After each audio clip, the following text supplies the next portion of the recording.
terjadi kalau sawah dan budidaya ikan digabung menjadi satu? Nah, hari ini kita akan membahas Minapadi dengan narasumber kita yang sudah hadir di studio Fishchat Podcast. Suatu sistem budidaya yang terintegrasi, yang di dalamnya itu terdapat sawah atau padi dan ada ikannya juga. Untuk di Minapadi itu yang menjadi prioritas utama adalah kita memelihara padi dan ikan itu sebagai sumber tambahan. Yang bisa dibudidayakan di Minapadi itu ada ikan mas yang pertama, kemudian ikan nila dan ikan lele. Pada umumnya 3 ikan itu di padi ini. Ya, baik. Kalau untuk ikan mas itu dia bisa mengambil pakan alami, kemudian dia juga aktivitasnya itu mengambil pakannya dengan cara mengorek lahan pertanian. Nah, dengan cara dia mengorek lahan pertanian, dia itu bisa menggemburkan tanah sehingga bisa meningkatkan sirkulasi oksigen di dalam sawah. Jadi cocok untuk di Minapadi. Dan ikan mas juga dia bisa hidup di kolam dangkal. Oke. Ya.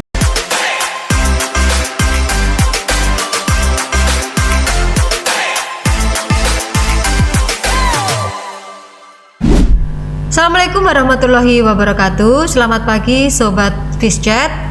Semangat tiap hari harus semangat.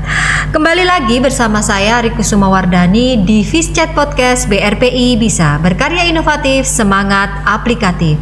Bagi Sobat Bahari yang baru saja bergabung, Fishchat Podcast ini adalah podcast yang akan membahas segala sesuatu tentang BRPI dan perikanan. Nah, Sobat Bahari, apa yang terjadi kalau sawah dan budidaya ikan digabung menjadi satu? Tentu jawabannya adalah keuntungan yang berlipat ganda. Minapadi adalah salah satu cara atau sistem budidaya yang bisa mewujudkan keuntungan yang berlipat ganda itu. Nah, hari ini kita akan membahas Minapadi dengan narasumber kita yang sudah hadir di studio Fishchat Podcast, yaitu Ibu Rita Febrianti. Nah, beliau ini adalah salah satu instruktur yang bertugas di Balai Riset Pemuliaan Ikan Sukamandi. Silahkan, kita persilahkan saja Ibu Rita Febrianti untuk menyapa secara langsung Sobat Fishchat semuanya. Silahkan Bu Rita, monggo. Terima kasih Bu Ari. Selamat pagi Sobat Bahari. Kali ini kita akan mencoba membahas secara sederhana ya mengenai budidaya Minapadi di BRPI. Oke. Nah, kita semua tahu sawah itu adalah tempat menanam padi. Tapi dalam Minapadi kita justru menyulap sawah itu menjadi kolam raksasa yang menjadi tempat budidaya ikan. Nah, jika dilihat dari kacamata budidaya perikanan, apa sebenarnya yang dimaksud dengan sistem Minapadi ini? Ya, baik, terima kasih pertanyaannya Ibu Ari. Secara sederhananya, sistem budidaya Minapadi adalah suatu sistem budidaya yang terintegrasi, yang di dalamnya itu terdapat sawah atau padi dan ada ikannya juga. Jadi di sini adalah budidayanya tersebut lahannya efisien, tetapi untuk mendapatkan hasil yang optimal. Jadi kita bisa mendapatkan gabah basah dan ikan secara sekaligus. Oh gitu ya. Nah, apakah Minapadi ini lebih tepat disebut sebagai sawah yang ada ikannya atau kolam ikan yang ada padinya? Mana yang jadi prioritas utama dalam perawatannya? Baik, untuk di Minapadi itu yang menjadi prioritas utama adalah kita memelihara padi dan ikan itu sebagai sumber tambahan. Oh gitu, jadi lebih diutamakan padinya ya, Bu Rita ya. Oke. Nah, tidak semua ikan nih ya suka main di sawah. Pasti ada kriteria khusus agar ikan-ikan ini tidak stres dan bisa tumbuh dengan maksimal di antara batang-batang padi tersebut. Nah, jenis ikan apa saja yang bisa dipelihara dengan sistem Minapadi atau disampingkan ya, didampingkan dengan padi? Ikan yang umum bisa dibudidayakan di Minapadi itu ada ikan mas yang pertama, kemudian ikan nila dan ikan lele. Pada umumnya 3 ikan itu. Oh, pada umumnya tuh jenis ikan mas, ikan nila dan ikan lele ya, yang biasa dikombin di sistem Minapadi ini ya. Nah, mengapa jenis ikan-ikan tersebut yang lebih cocok atau kebanyakan didampingkan dengan padi-padi ini? Ya, baik. Kalau untuk ikan mas itu dia bisa mengambil pakan alami, kemudian dia juga aktivitasnya itu mengambil pakannya dengan cara mengorek lahan pertanian.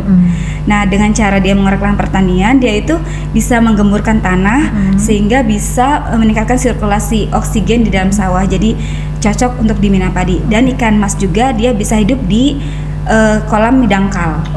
Ya. Sedangkan untuk ini ikan nila itu dia itu cenderung herbivore.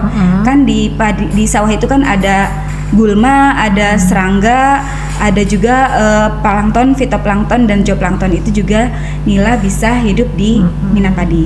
Kemudian untuk di ikan lele, karena ikan lele itu dia bisa hidup di lingkungan yang ekstrim ya. Kadang yang airnya rendah, kemudian banyak bahan organik, dia bisa tetap tumbuh. Jadi yang bisa tahan di Minapadi itu 3 jenis ikan itu. Jenis ini aja ya. Nah, kemudian bagaimana menentukan pada tebar ya yang ideal agar ikan itu tidak berebut dengan padinya gitu ya, Mbak Rita? Karena kan kita ikan itu kan hidup nantinya berdampingan ya, di sekelilingnya itu ya padinya itu. Nah, kira-kira bagaimana caranya menentukan pada tebarnya supaya padinya tumbuh optimal, ikannya juga tetap bisa tumbuh juga optimal? Ya, baik. Untuk pemula di Minapadi, misalnya kita kan di Minapadi itu ada beberapa segmen, ada segmen pembenihan, pendederan, dan pembesaran. Untuk di segmen pendederan kita bisa menggunakan ukuran ikan di ukuran 5-8 cm. Dengan pada tebar 3-5 ekor per meter. Jika masih pemula kita bisa menggunakan pada tebar 3 ekor per meter untuk di pendederan. Tapi untuk di pembesaran kita bisa menggunakan pada tebar 1-3 ekor per meter. Jadi untuk satu hektar itu bisa membutuhkan 10.000 ekor per meter, 10.000 ekor di 1 hektar sawah. Oke. Nah, kemudian pada usia atau ukuran berapa benih ikan itu sebaiknya mulai ditebar di area persawahan agar nggak mati gitu ya, karena dimakan predator atau kemungkinan rusak oleh kondisi tanah gitu, karena kan biasanya nggak dalam ya kolamnya kalau Minapadi ya, Mbak Rita. Nah, kira-kira tadi kan Mbak Rita sampaikan per segmen tadi ya, kalau pendederan ya sekian, kalau pembesaran sekian benihnya, ukuran benihnya. Nah, kalau yang pas itu ukuran di berapa gitu? Tadi untuk yang pas itu di ukuran 5-8 cm panjangnya, untuk bobotnya sekitar 7-8 gram per ekor. Itu yang aman ya, yang untuk aman di Minapadi. Oke, siap. Nah, memelihara ikan di kolam semen tentu beda dengan di sawah ya.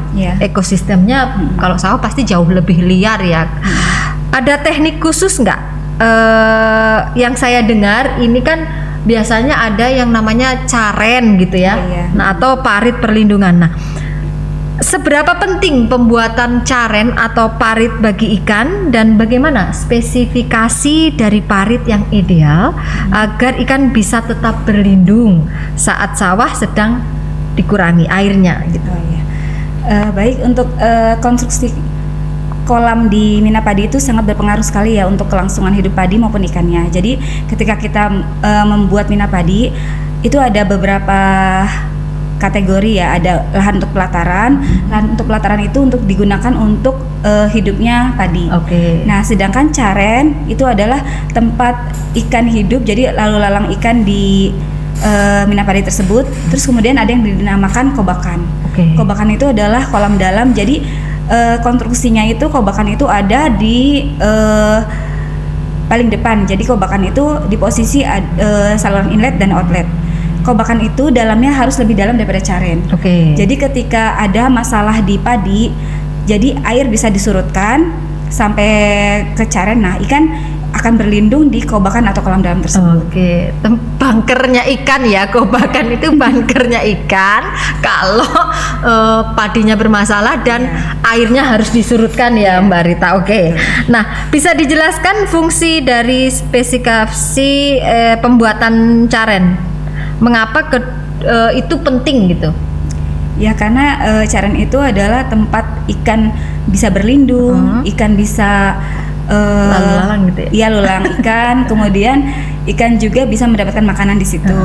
Nah, kalau untuk dalaman caren, jadi misalnya dalamnya caren itu misalnya lebarnya 1 meter, dalamnya 75 cm.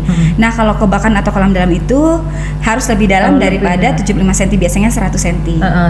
Tapi luasnya kobakan itu biasanya berapa? Biasanya kalau misalnya carennya lebarnya 1 meter dan dalamnya 75 cm, kobakan atau kolam dalamnya lebarnya 2 meter dan dalamnya 1 meter. Berarti harus lebih dalam dan ukuran lebarnya gitu ya, lebih daripada ukuran carennya ya. Oke. Nah, salah satu daya tarik utama Mina Padi ini dia adalah efisiensi biaya. Ya. Katanya di sini ikan bisa makan gratis, MBG ya. Bagaimana dengan manajemen pakan? Apakah ikan di sistem Mina Padi ini cukup makan dari sisa-sisa yang di sawah atau tetap harus diberi pakan tambahan? Sebenarnya untuk pakan alami yang di Mina Padi itu ikan tidak cukup ya dengan pakan alami saja. Jadi harus ada tambahan pakan buatan. Mengapa? Karena untuk optimalisasi pertumbuhan ikan dan kita bisa memotong waktu untuk sampai panen ikan ya. Jadi kita perlu pakan tambahan seperti pakan pelet buatan ataupun dedak ataupun pakan buatan yang lainnya. Terus kalau frekuensi pemberiannya? Biasanya frekuensi pemberian pakannya 2 kali sehari. 2 kali sehari. Pagi dan sore. Jadi harus di jam yang sama dan di tempat yang sama. Jadi ikan tuh udah terbiasa. Ada jam biologisnya ya. Ada jam biologisnya seperti kolam budidaya seperti biasa. Nah, kalau misalkan cara menghitung misalkan ya 1 hektar itu tadi kan 10.000 ya. Idealnya 10.000 bibit ikannya. Nah, itu kita menentukan berapa gram, berapa kilo ikannya itu bagaimana Mbak Rita? Pakannya. Pakan tadi tambahannya ya. Pakan tambahan. Kan jadi misalnya kita di fase pembesaran ya. Biasanya fase pembesaran itu 25 gram di plottingnya. Nah, kita ingin panen di ukuran 200 gram. Nah, itu kan setiap dari biasanya panennya 3 bulan mengikuti panen padi kalau misalnya di pembesaran. Jadi di bulan pertama biasanya kita kasih pakan feeding rate-nya 3%, di bulan kedua 2%, dan di menjelang panen itu kita kasih pakannya 1% seperti di kolam budidaya biasa. Oke. Nah, menarik ya. Keberadaan ikan ini nggak cuma numpang lewat aja, tapi mereka punya tugas khusus gitu ya, untuk membantu pertumbuhan padinya. Nah, secara teknis bagaimana kotoran ikan dan aktivitas berenang mereka itu bisa bertindak sebagai pupuk alami dan pengolah pengolah tanah bagi tanaman padi? Untuk ikan yang bisa mengolah tanah tadi kan salah satunya ada ikan nila, ikan mas ya. Ikan mas itu biasanya mengambil pakan atau ngambil makanan itu sampai ke dasar tanahnya. Dia bisa ngorek-ngorek tanah tanah di sawah. Nah, itu bisa meningkatkan aktivitas oksigen yang ada di padi tersebut. Jadi padi lebih sehat. Kemudian dia bisa menyebarkan pupuk alami dari sisa pakan tersebut berupa nitrogen, dan itu bisa membantu pertumbuhan padi. Nah, itu mungkin luar biasa ya. Keren ikan itu kerjaannya. Nah, kalau bicara soal hasil, Mina Padi itu ikan bukan sekedar sampingan ya, tapi bisa jadi malah jadi pendapatan utama gitu ya. Nah, kapan waktu yang tepat untuk panen ikan? Apakah kita bisa panen bareng dengan padinya, atau kita bisa panen ikannya malah justru berkali-kali, lebih sering panen ikannya daripada padinya? Sebenarnya untuk panen di Mina Padi itu bisa secara total dan bertahap. Tapi jika misalnya ikan yang kita tanam itu tidak seragam, biasanya kita bisa panen secara bertahap. Jadi kita keringkan dulu pelatarannya, kemudian ikan kan berkumpul di kobakan semua. Nah, itu nanti kita ambil ikan yang memenuhi syarat ukuran konsumsi. Nah, kita ambil yang memenuhi syarat konsumsi dulu. Nah, untuk ikan yang tidak memenuhi syarat konsumsi, kita bisa tambahkan airnya lagi, terus kita pelihara lagi. Nah, kalau sudah ada ikan yang tumbuh lagi, nah baru kita panen lagi. Gitu ya. Jadi memang bisa dipanen berkali-kali ya. Tapi kalau kadang kita lihat aspek praktis dan ekonomisnya, biasanya panen semua. Gitu. panen itu mengikuti ikannya padinya dulu, ya Mbak ya. Oke. Panen ikannya dulu, baru seminggu kemudian panen padinya. Biasanya begitu. Nah, jika dihitung-hitung berapa besar efisiensi biaya pakan yang bisa dihemat melalui sistem minapadi ini? Karena kita tahu ya, budidaya itu biaya paling besar itu adalah di pakan gitu ya. Berdasarkan pengalaman bisa menghemat pakan 10-50%. Jadi kurang lebih ya 50%-nya kita bisa menghemat karena di minapadi itu kan ada pakan alami yang tumbuh di minapadinya tersebut. Ya. Luar biasa ya, lumayan juga ya bisa menghemat pakannya. Nah, walaupun terlihat menguntungkan gitu ya, karena punya kolam gratis, kenyataannya memelihara ikan di ekosistem terbuka seperti sawah ini kan banyak gitu, banyak kesulitannya gitu ya. Berbeda dengan kalau kita pelihara ikan di kolam gitu ya. Nah, kendala yang bisa dihadapi utamanya adalah soal kualitas air dan kesehatan ikan. Nah, apa kendala utama dalam menjaga kualitas air bagi ikan ya? Mengingat air di sawah itu kan cenderung dangkal dan sering terpapar matahari langsung gitu kan. Mungkin salah satu yang bisa kita kendalikan itu, jadi ketika kita memelihara padi kita gunakan pupuk organik ya. Jangan pupuk kimia itu kalau bisa dihindari karena akan berpengaruh ke ikan. Kemudian pemberian pakan tambahan itu berlebihan tidak boleh. Karena pakan yang berlebih itu akan menjadi amonia dan bisa menjadi toksik bagi ikannya itu sendiri. Kemudian yang ketiga itu kita bisa menyaring air yang masuk. Jadi jangan sampai ada sampah atau pestisida atau limbah rumah tangga yang masuk ke dalam kolam minapadi kita. Berarti memang kalau minapadi itu lebih dianjurkan untuk organik ya, gitu. Oke, bagaimana cara kita memantau kesehatan ikan di lahan yang luas seperti sawah dibandingkan kalau kita memelihara ikan di kolam konvensional gitu ya?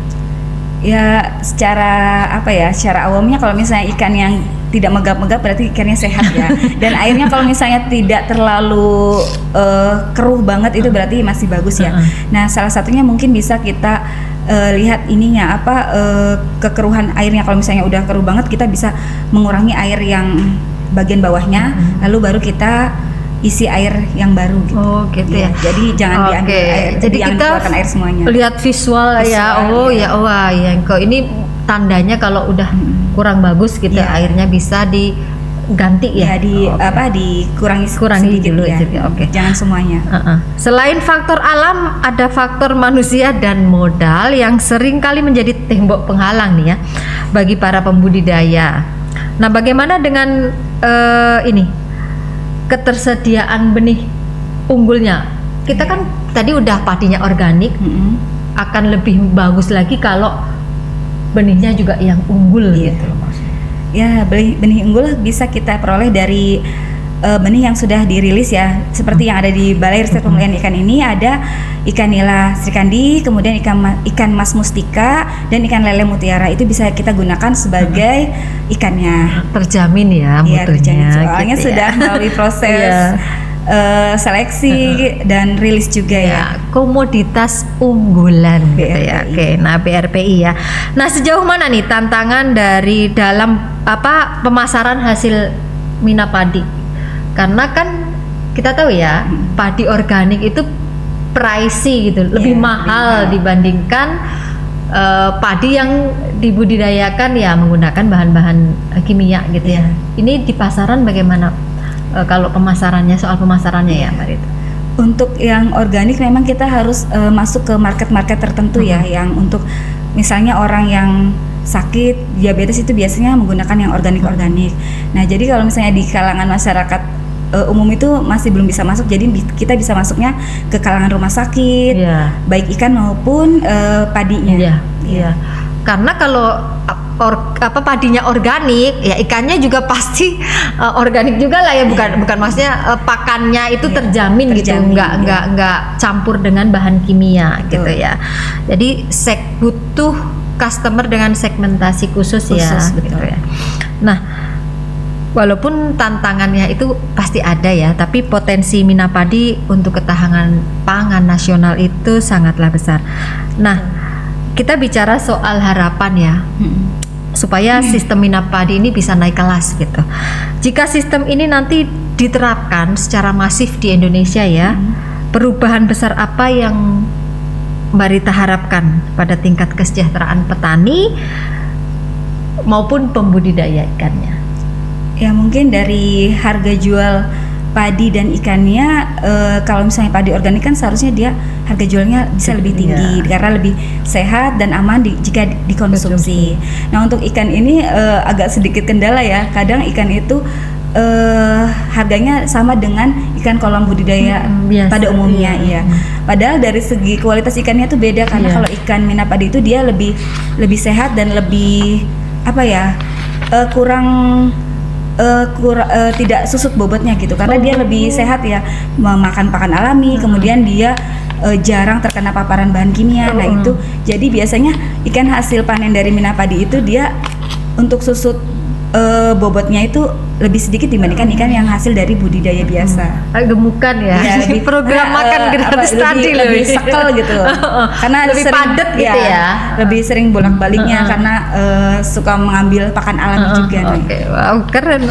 Oke, mantap juga ini ya ikannya. Jangan jadi pengen gitu loh ngerasain ikan hasil minapadi ya. Betul. Nah, apa satu pesan penyemangat nih bagi petani yang ingin bertahan dengan sistem minapadi meskipun menghadapi banyak rintangan yang tadi sudah kita obrolkan tadi? Ya, mungkin pesannya kepada para petani dan pembudidaya tetap semangat terus belajar untuk melakukan minapadi karena hasilnya itu bukan hanya untuk keluarga kita saja, tapi hasil keamanan pangan, ketahanan pangan itu bisa kita dapatkan dan lebih aman untuk lingkungan kita di masa depan. Ya, kita harus menjaga gitu ya lingkungan kita ini untuk tetap bisa dinikmati oleh anak cucu kita ya, nggak rusak sekarang ya Mbak Rita. Nah, oke. Ikan yang sehat lahir dari ekosistem yang sehat pula. Di dalam sistem minapadi, kita tidak hanya bicara soal memelihara ikan, tapi tentang bagaimana menciptakan simbiosis yang menguntungkan kantong petani. Meskipun ada kendala predator dan tantangan air, tapi hasil panen ikan yang melimpah sebelum musim padi tiba adalah bukti bahwa perikanan sawah adalah bisnis yang sangat menjanjikan. Terima kasih kepada Mbak Rita telah berkenan hadir ya di Fishchat Podcast. Dan untuk Sobat Fishchat, jangan lupa untuk selalu support, like, subscribe, dan komen media sosial BRPI. Jangan ragu untuk mulai menebar benih ikan karena dari parit-parit kecil sawah, kesuksesan besar kita bisa bermula.